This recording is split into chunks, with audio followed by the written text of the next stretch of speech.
और वो बहुत क्लियर है, वो बहुत क्लियर है, बहुत क्लियर है मोहतरमा, कभी बहुत क्लियर है। फिर चिल्लाने से थोड़ी काम चल जाएगा सर जी, आराम से बात कर रही हूँ, आराम से आपको जवाब दे रही हूँ। मुझे मेरी बात का आप जवाब दे दीजिए। क्या एक मैं तो बहुत शाइस्तगी से आपसे सुनना चाहता हूँ। से आप मेरी बात मैं आता हूँ आपके पास। मैं शाइस्तगी से ही जवाब दे रही हूँ। गलत बोल रही थी, उसको सही करना, दुरुस्त करना मेरा फर्ज है। एज ए एंकर मुझे दुरुस्त करने का हक है। जहां आप गलत बोलेंगे वहां मुझे दुरुस्त करने का हक है। अब आप या तो उस बात को आगे बढ़ाएं या तो मैं दूसरे तारिक फतेह साहब, मुझे पता है। नहीं मेरे पास नहीं, आप मेरी मेहमान हैं, आप मेरी मेहमान हैं। एक मिनट मेरी बात मैं आपने फैसले, आप बोल लीजिए। मैंने आपको जो 4 बातें कही, क्या कोर्ट ने नहीं कही वो बातें कि वहां पे मूर्तियां रखी गई, मस्जिद तोड़ी गई, वहां पे मंदिर तोड़ के कभी मस्जिद नहीं बनाया गया, ये सारी बातें क्या कोर्ट ने नहीं कही? मुझे हैरत है कि फिर शायद मैं या तो बिल्कुल ही अनभिज्ञ हूं किसी चीजों से, या फिर आपने शायद गौर से नहीं पढ़ा। नहीं तो मैं नहीं हो सकता आपको मेरे ऊपर शक हो, कोई बात नहीं, मैं इस बात को भी ले लेता हूँ, मुझे कोई दिक्कत नहीं है। मैंने तो सालों से रिपोर्टिंग करी है, मुझे कोई दिक्कत नहीं है। लेकिन तारिक फतेह साहब, नहीं कोई बात नहीं। अरे मोहतरमा, मैं तो किसी बात का आपकी किसी बात को उस पर नागवार गुजरने वाली बात ही नहीं है। लेकिन तारिक फतेह साहब मौजूद हैं और मैं वहां तक जाना चाहता हूँ। तारिक फतेह साहब, आप मुस्कुरा रहे हैं, कुछ जवाब भी देना चाहते हैं, आप हाथ उठा रहे हैं। तारिक फतेह साहब जी। नहीं, देखिए मैंने भी डिसीजन पढ़ा सुप्रीम कोर्ट का, क्लियर कट जो एविडेंस था आर्कियोलॉजिस्ट का, अल्लाह का शुक्र है कि वो मुसलमान था। के मोहम्मद ने तो खुद कहा कि इसके नीचे जो आर्कियोलॉजिकल फाइंड्स हैं उसके अंदर देवर पिलर्स, और उस मस्जिद के नीचे एक टेम्पल था। तो अब मुझे ये लगता था कि ये बहस खत्म हो गई है, कि ये जिन लोगों ने कहा था कि सुप्रीम कोर्ट फैसला करेगा, हम मान लेंगे। अच्छा, मैं मान लेता हूँ तारिक फतेह साहब, इस बहस को खत्म ही कर देता हूँ, मान ही लेता हूँ। ये तो हो गया, जो होना था वो हो गया, मंदिर तो बनना था, जो फैसले के बाद वो बन गया। अब मुझे एक बात बताइए, ये मुझे बताइए, डर किस बात का इस मुल्क में कि हिंदू राष्ट्र बन रहा है? ये हिंदू राष्ट्र कहाँ से आ गई, किसकी जहन की कल्पना है ये? मैं ये जानना चाहता हूँ। क्या एक मंदिर बनने से क्या हिंदू राष्ट्र हो गया? तो ये मैं जानना चाहता हूँ किनको है। मैं तो उस फैसले पे जाता ही नहीं हूँ। मैं ये जानना चाहता हूँ किनके जहन में ये आ रहा है कि हिंदू राष्ट्र, वैसे साहब कहते हैं हिंदू राष्ट्र की नींव पड़ गई। मैं ये जानना चाहता हूँ। ये हिंदू राष्ट्र बन भी गया और है भी, तो इससे क्या प्रॉब्लम है? ये हिंदू राष्ट्र था तभी तो मुसलमान यहाँ आए। अगर ये हिंदू राष्ट्र नहीं होता और कहीं और होता, चाइना होता या क्यूबा होता और या बोलिविया होता, कहीं और, तो मार मार के ठीक कर देते लोग। ये तो हिंदू राष्ट्र था कि दुनिया की पहली मस्जिद चरमान में बनी, कि जो इमाम हुसैन की औलादें पनाह लेना चाहती थी वो राजा दाहिर के पास सिंध में आके बसी। ये हिंदू राष्ट्र ही था कि ज़ोरास्ट्रीन आके बंबई में उतरे जब अरबों ने उनकी ऐसी तैसी की और उनको वो जगह दी गई जहां हिंदू, उन्होंने कहा कि हमारे पूजा करने की जगह के पास कोई और ना हो। उन्होंने कहा ठीक है, आप ये समुद्र के पास जगह ले लें।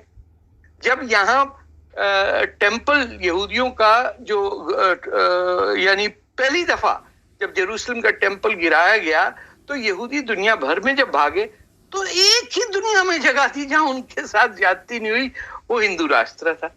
अब मुझे ये नहीं समझ में आती कि जब हम सबके सब अपने नामों से, मुसलमान, हिंदुस्तान, भारत, ये इंडिया, बांग्लादेश, ये सब एक ही है। भारत का नाम ही उन हिमालय की पहाड़ियों में जो हिस्सा है अपनी गोद में है उसको हम कहते हैं।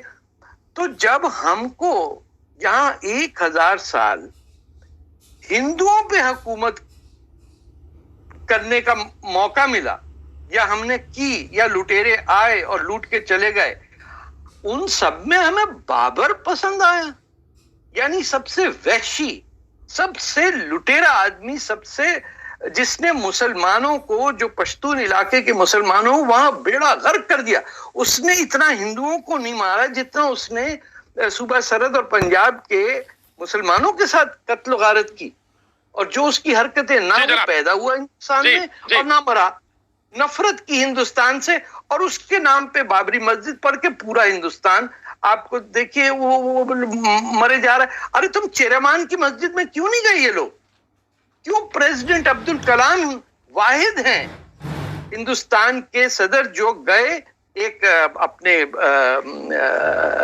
शशि थरूर भी गए हैं वहां, लेकिन आप मुझे बताइए कि एक सुल्तान, एक बादशाह, एक कोई राजा कभी गया? या आज बता दें ये AIPML के जो लोग हैं, जो मुस्लिम पर्सनल लॉ बोर्ड वाले हैं, या जो ये वहां क्यों नहीं जाते जो दुनिया की पहली मस्जिद है? क्यों वहां उन्हें कुव्वत इस्लाम नहीं मिलता, उन्हें कुतुब मुनार नहीं मिलता कि फखर से वहां गाइड जो हैं वो बताते हैं कि अरे साहब 26 जैन टेम्पल्स को तोड़ के हमने बनाया ये? बताइए।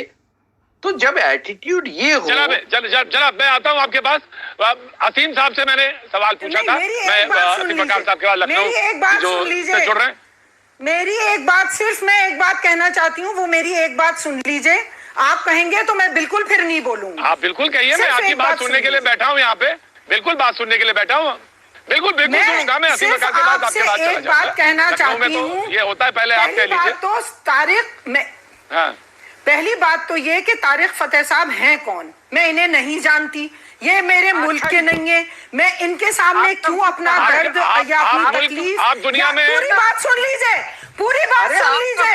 ये वही लोग हैं जो बाबर की औलाद है, जो फूट डलवाने के लिए हिंदुस्तान आए थे, और ये उसी कुत्ते पाकिस्तान की औलाद है, उसी कुत्ते पाकिस्तान की औलाद है जो फूट डलवा रहा है हमारे हिंदुस्तान में, और ये भी उसी की औलाद है। और मैं इनकी शक्ल भी नहीं देखना चाहती।